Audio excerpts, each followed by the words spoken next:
Hello guys, and welcome back to another efficiency layout guide. Today we're going to be looking at producing modular frames, and I think this is the start of where things begin to get complicated in Satisfactory. And the reason for that is you're not just placing things from a smelter into a constructor and then maybe into a single assembler.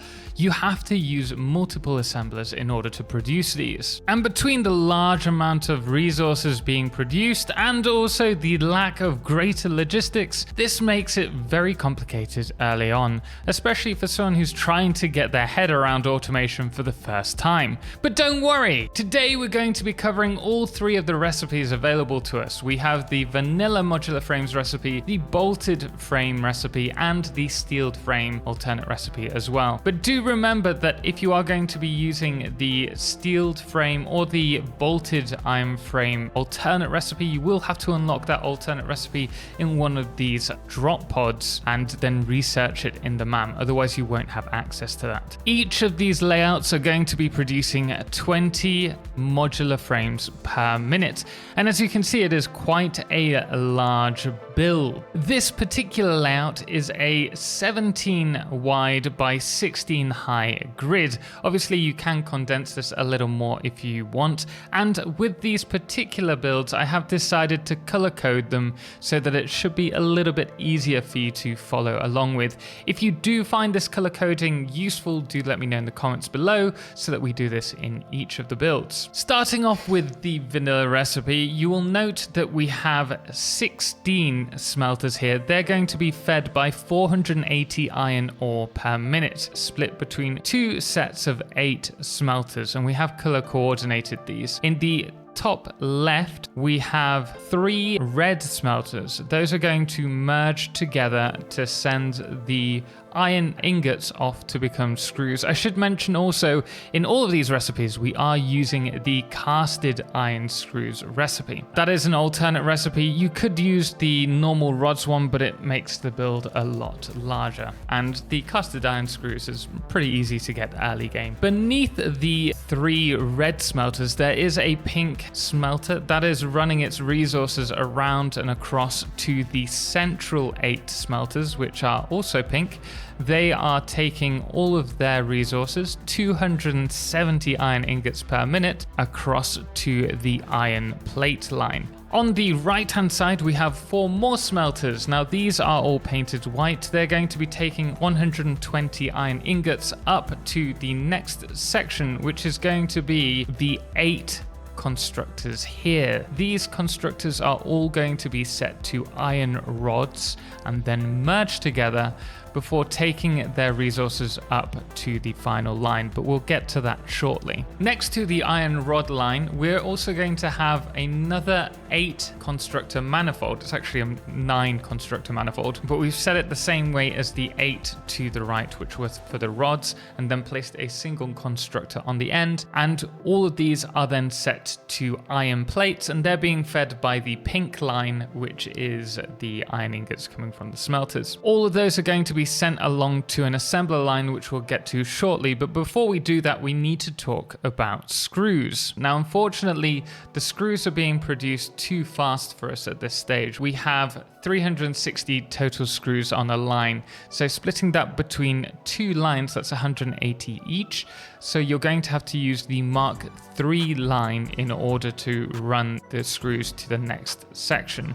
And they're going to have to be done in 2 parts. So looking at that, we have a total of 6 reinforced iron plate assemblers. They're running at 100% clock speed, and they're being fed by the iron plates that we've produced in the pink line and also the screws in the red line. One thing to note with these screws, as we just mentioned, they have to be done in 2 parts. So I'm going to show you the manifold. Now the screws in the far right are being sent up that red lift and then across to the first 3 assemblers, or the top 3.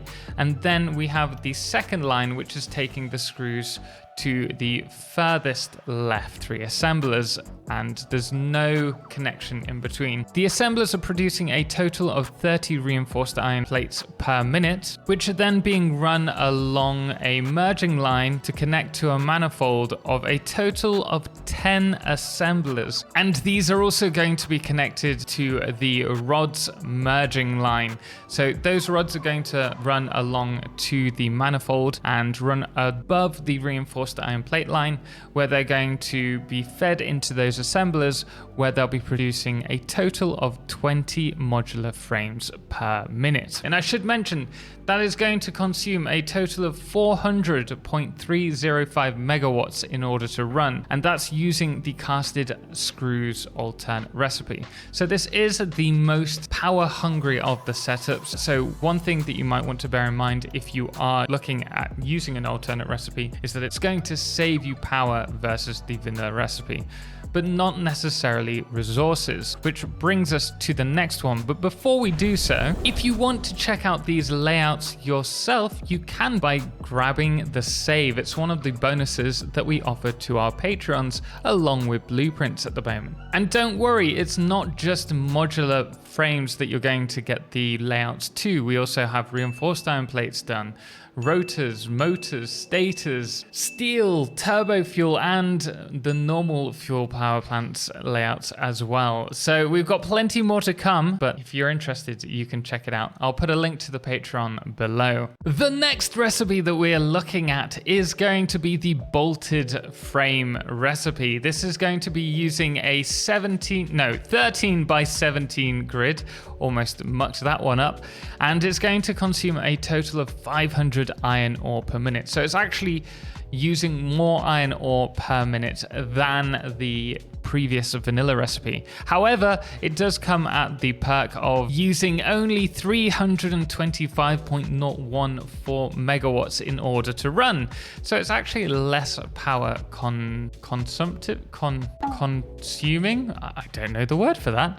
One thing to also note is we are using the casted iron screws alternate recipe again as well. And we've also kept with the previous color scheme. So we have the pink, which is going to be the iron plates line. We have red, which is the screws line, green, which is reinforced iron plates, and then the purpley pink, I guess you could say, for the modular frames. So we have opted for a similar setup in terms of the smelters. We have the 8 in the middle, and then 4 on the right hand side, and 5 this time on the left hand side. That does mean that we have an extra smelter to worry about, but we're going to talk about all of this shortly. So first, let's talk about the iron smelter line for the iron plates. So we have a total of 9 smelters here. We have the 4 on the right hand side that are pink, and then the 5 in the middle, which are pink. They're all being merged together and sending the resources along a bus, which is going to head to 9 constructors, but we'll talk about that in a moment. Next, let's talk about the red smelters. So there are 2 things that I need to draw your attention to. First, we have underneath the 5 pink smelters in the middle, we have the 3 red smelters. They're being merged and then sent across over the input line to the bottom of the merging line for the red smelters on the left-hand side. And then in that section, we have 5 smelters. 4 of them are going to be running at 100% clock speed, and then the top one is running at 66.667, I want to say. It says down there. So in this section, we've got 230 iron ingots running up along this merging line to the splitter. It's now time to place your 19 constructors for casted iron screws. As you can see, we have 7 on the right hand side, and we also have a further 12 on the top left hand side. They are split in the bottom section on the input line, but eventually these are going to saturate up and then prioritize the line that doesn't have enough resources. So it's working the same way as a manifold. In the right hand section, we have the 7 constructors all running at 100% clock speed. Oh, I've also noticed a little problem there, so I'm just going to adjust that really quickly. Sorry about that. Thought I would just quickly fix that for you, otherwise you're going to wonder why it doesn't work. But what I've done is I've just connected those 3 constructors with the 4 constructors in the right. We've merged them together in that orange merger, and then they're going to be taken on a Mark IV belt, because there's 360 screws on that line, heading up to the reinforced iron plate line. At this point, I do also have to mention there is a splitter in the line to the left in that purpley blue box area. That particular constructor, which is behind that splitter, is set at 40% clock speed and splitting 10 screws to the section in the left, along with 10 screws to our section here. Looking over the left-hand section, we have the underclocked constructor in the bottom, oh, I can do this, in the bottom right just here.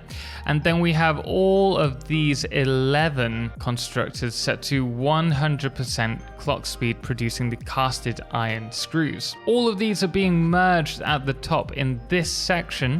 And with this, because we have 560 items on the belt, you are going to have to use a Mark V belt just here before being split off equally to these 4 assemblers. Now you can set this up slightly differently if you do not have Mark V belts available. You will have to make sure that each of these are receiving 140 screws per minute, which is just under 3 of these. What you could do is underclock each of these, but then you would also have to overclock one of these so that it has the plus 10 resources. After that mouthful of screws, which I can't stand, we now have the easy section. So all this is doing is taking all of the iron ingots from the pink smelters along 9 constructors.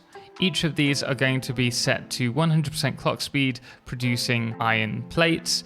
And on this particular line, there's going to be 180 iron plates, so you will need to use a Mark III belt to run all of these iron plates along to the reinforced iron plate assembler, which is just this section here. This manifolds into these assemblers along with the 360 screws that we spoke about just beneath this, and produce a total of 30 reinforced iron plates, with each of the assemblers running at 100% clock speed. From here, the reinforced iron plates are run along a manifold into these 4 assemblers, which are also receiving the screws that we just mentioned, which will produce 20 modular frames per minute. This particular recipe, in my opinion, is a little bit of a waste, simply because when you get access to this, you're having to worry a lot about the logistics and upgrading the belts. I mean, having so many screws on a belt is a bit of a pain. So I'd rather